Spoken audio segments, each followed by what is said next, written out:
Backstage with Brough. Yeah, we're live. Backstage with Brough. Come on in, come on in.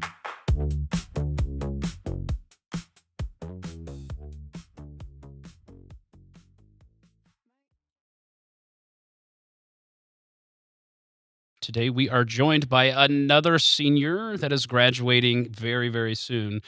We have Zoey-Ann Nixon with us today. So, welcome to the podcast. Thank you. Thanks for wanting to sign up for this crazy thing.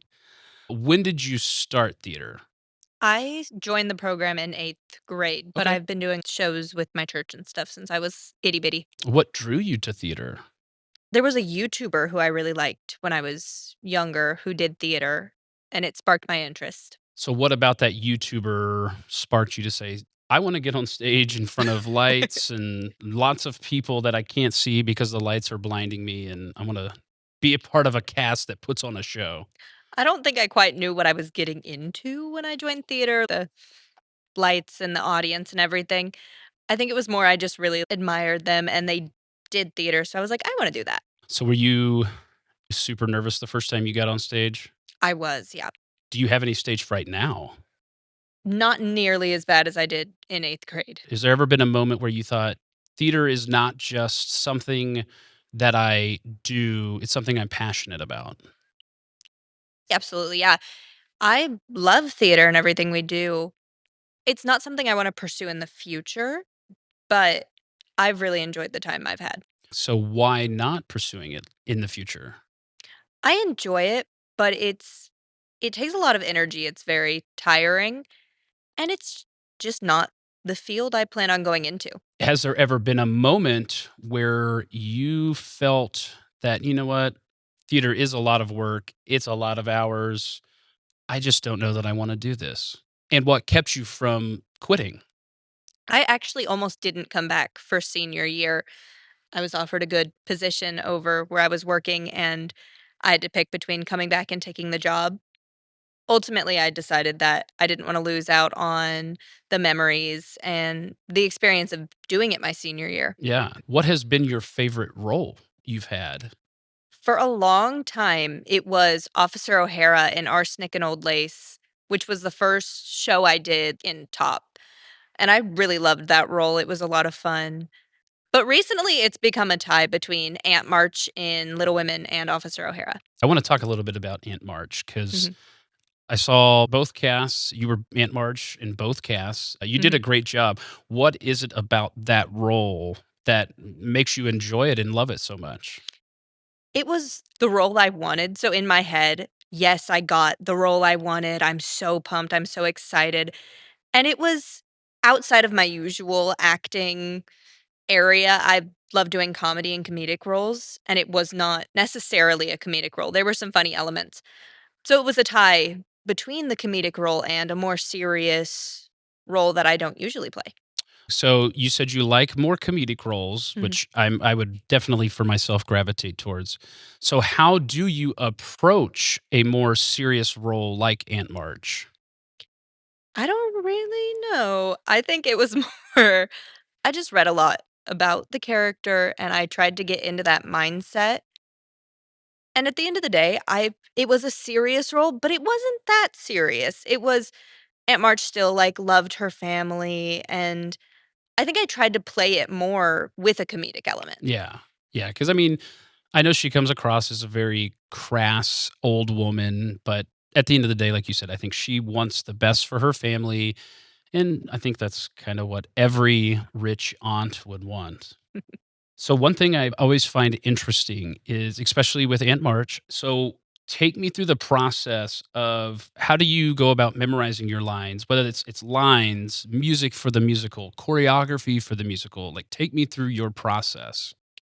I'm definitely not the model of, "This is how you should memorize everything."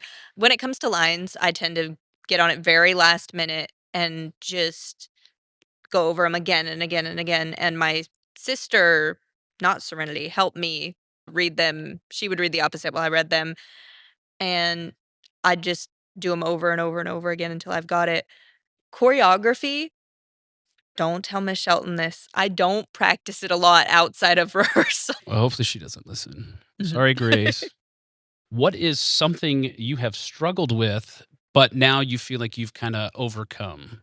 In the past, I would say volume control. I was very bad at knowing when to be loud and when to be quiet. It was either all or nothing, and I feel like I've learned to balance that a lot better. I'm still very loud, but I've learned to balance it a bit more. That's the story of my life. I've struck a balance of being too loud or not, but have you ever received a note from a director where at first you thought, "No, that's I don't like that," but it ended up being, "You know what? Okay, I see what you're saying now, and yes, that is the right call." Absolutely. For Edward Tulane, when I was the old doll, I was playing it with a much more toy mindset. I wasn't thinking super over the top or emotional. I was thinking Yeah. like, I'm a doll. I don't want to overdo it. Miss McGee was like, you need to have more emotions. You need to act more mature, but still like emotional. Yeah. And I was like, no, that's not what I was thinking. That's not what I had in mind for the character at all. But when I did it, it definitely made a lot more sense. I always love hearing different perspectives on that because it's always fascinating how it works in different ways. Because yeah, McGee's great, and she does what she does, and that's why the shows are always so good. Let's do some little fun questions here. These don't necessarily have to pertain to you, but who typically misses cues? Recently, it's been Jake and Gloria Friend. They just are goofing off backstage with Jack and not paying attention. That tracks. Do you have a funniest moment in rehearsal? Not that I can think of off the top of my That's head. fair. Hey, that's fair. Who breaks character a lot? Caleb. That tracks as well. So, what are your plans once you graduate? So this Sunday, so right after graduation, I'll head out to a summer camp that I'm going to work at. I'm going to work as an outdoor educator and a cabin counselor for the Okay. next 2 years year round. And I'm going to do TCC online and get some credits out of the way. Then I plan on going to Colorado State University to get my degree in petroleum geology. Okay, now that's fun. Why petroleum geology? I've always loved that field of study since I was itty bitty. So as long as I can remember, it started I wanted to be a paleontologist, and then it was that's not really realistic. And then I wanted to be a geologist, and then that's become petroleum geologist because that's where the money's at. Hey, there you go. So, you started in 8th grade, and obviously you're about to graduate here in an really, like I said, this will come out after this, but in a day. What would you tell your 8th grade self now? I'd say just don't be afraid to do it. I was horrified of everything when I was in 8th grade. So, just don't be afraid. Now that your last show has finished, what are you gonna miss the most about the stage, the theater? I'll definitely miss performing. I really loved being a character and putting on a show and entertaining people. So I'll miss performing the most probably. Yeah. Let's do some lightning round questions. I think these are fun. Don't think about it. Just Okay. whatever comes to the top of your head, answer it. Pre-show ritual. I don't do anything. I just get on stage. I just don't think. I mean, hey, you know what? I try to do that sometimes. Do you have a dream role in a show? No, not really. I'd say if I had to pick one, Lydia and Beetlejuice. Okay. Oh, that'd be fun. Yeah, Mhm. I could see that. That would actually be really fun. What is your go-to snack? It's not a snack, but when I'm hungry and can't eat anything, I usually just drink a coffee. Okay. Well, I guess that kind of lets me know this next question I was going to ask, coffee or energy drink, but Coffee. let me ask you this, black or with cream? A little bit of cream. Okay. Just a dash of for Mhm. color? Okay. What's your favorite movie? Oh, Legally Blonde. Early bird or a night owl? Night Owl. Oof. Okay. This job has made me a night owl. Summer or winter? Summer. Okay. Why? That's such a hard question because I like summer and winter, but my job pertains to the summer more. What reality TV show would you go on? Married at First Sight. That'd be Okay. fun. Tell me about this show because I have never heard of it. It's couples who are paired up by professional marriage counselors who meet at the altar on their wedding day. Oh, wow. And then they have 4 months to get to know each other and have to decide whether you stay married or get divorced. What is the rate of getting married? I think oh gosh, it's not good. It's like 1 out of every 6 couples stay together. That would kind of track. Jeff Probst, if you're listening, Survivor is mine. I should just plug that every time. He will never hear this, and that's okay. It's okay. I would assume you would say a comedy over a drama because you said you like comedic roles. I love comedy shows. I think one of my favorite shows we've done here recently was The Play That Goes Wrong. That was a good one. I think I saw every single night of that show because it was in this fact that Spats was able to build a set. Anybody who does that show can build a set that literally falls apart every night, and then you have to put it back together for the next day, and it has to stay together so you could then destroy it again the next night is just absolutely crazy. Matinee show or night show or an evening? Evening show. Okay, why? Matinees just don't feel real. Yeah, that's fair. We've done a couple of those here, and who knows? I'm sure we'll do one again at some point.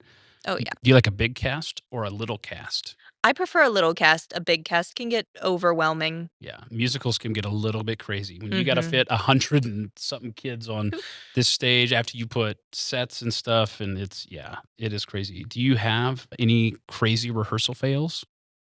During High School Musical Junior, one of the last rehearsals, I think it was a dress rehearsal, I said, "That Scottish play," because I was like, "That's not real." And a riser slid out from underneath me, and I fell. Oh, no. Out of the cast of Little Women, who do you think would survive the zombie apocalypse? You can include yourself. I think it would be me. I don't think anyone else would make it. I 100% would agree with that. I would 100% agree. Who is secretly the funniest? Will is actually very funny. Yeah, he is. I got to get him on here at some point. If you had a superpower, what would it be? Shape-shifting. Oh, why? You I can mean, I really think get it. one thing you can't live without. My leave-in conditioner Okay. for my hair. Hey, I don't have much anymore, so I don't really. Before we wrap up here, do you want to give any shout-outs to anybody before we wrap this up? Trip and Serenity. Hey-oh, shout-out Trip and Serenity. Trip is the best. Serenity's also the best. All right. So, Zoe, thanks for joining me today on the podcast. Thanks for going backstage. Thank you all for listening. As always, share, listen to it. If you like it, great. If you don't, well, something's wrong with you. Because Zoe's awesome. So, yeah, absolutely. So, I guess with that, we'll see you next time. And thanks for going backstage.